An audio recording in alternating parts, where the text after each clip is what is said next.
Palestinian militant group Hamas has carried out brutal acts of terror against Israeli civilians, and Israeli and American leaders are always keen to tell us how dangerous and evil Hamas is. The inhumanity of Hamas. I have no sympathy for Hamas. That keep shelling Israel with thousands of rockets and mortar shells. But what if I told you that Israel helped create Hamas?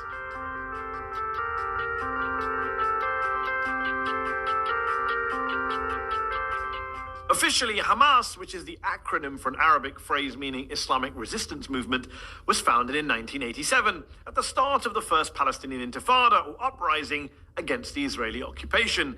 But its roots were planted much earlier. The Hamas founder, Sheikh Ahmed Yassin, was a half-blind, disabled Palestinian cleric and member of the Muslim Brotherhood. The Brotherhood had been repressed by the Egyptians in Gaza prior to 1967. But once the Israelis invaded and occupied the Strip, they didn't just turn a blind eye to these Islamists, they encouraged them. See, the Israelis, especially right-wing Israelis, wanted to undermine the power of the dominant Palestinian political force at that time, the nationalist PLO, at the heart of which was the secular Fatah party of Yasser Arafat, their bête noire.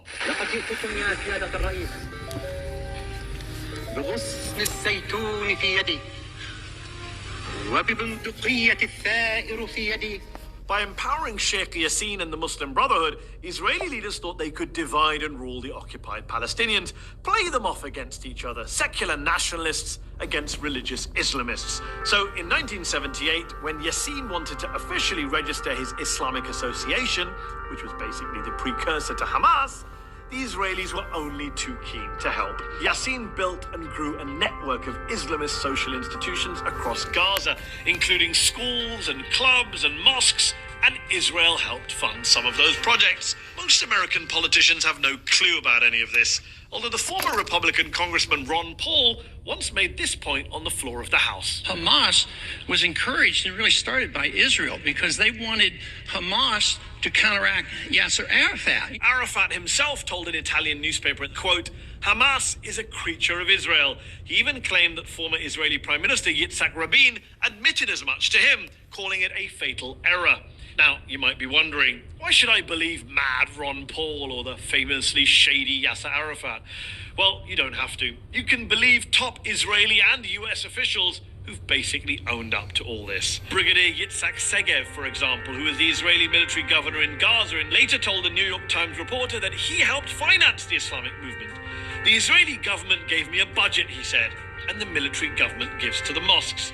Colonel David Hakam, who worked in Gaza in the late 1980s as an Arab affairs expert in the Israeli military, has admitted that the original sin was Israeli support for Yassin in the late 70s. But at the time, he has argued, nobody thought about the possible results. Well, Avner Cohen did.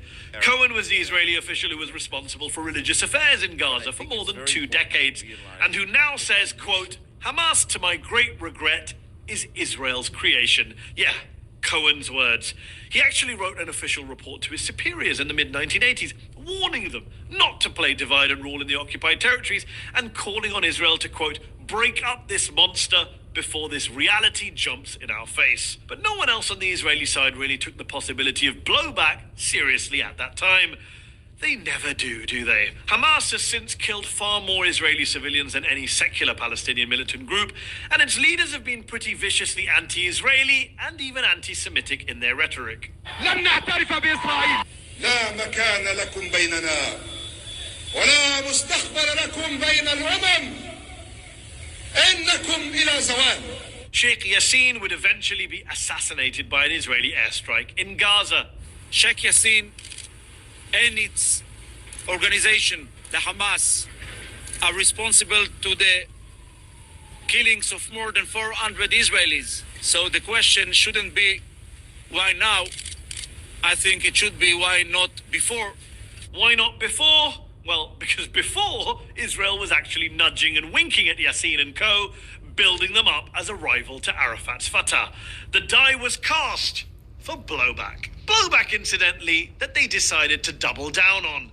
when they assassinated Yassin. You can hear the crowds chanting for Hamas, and any idea that this operation would actually suppress or diminish that organization seems to be ill-judged. The inconvenient truth is that Hamas is in part a creature of Israel's own making, an enemy that Israel spent more than 20 years helping to build up, and then spent the next 20 years, the past 20 years that is, trying to bomb, besiege, and blockade out of existence.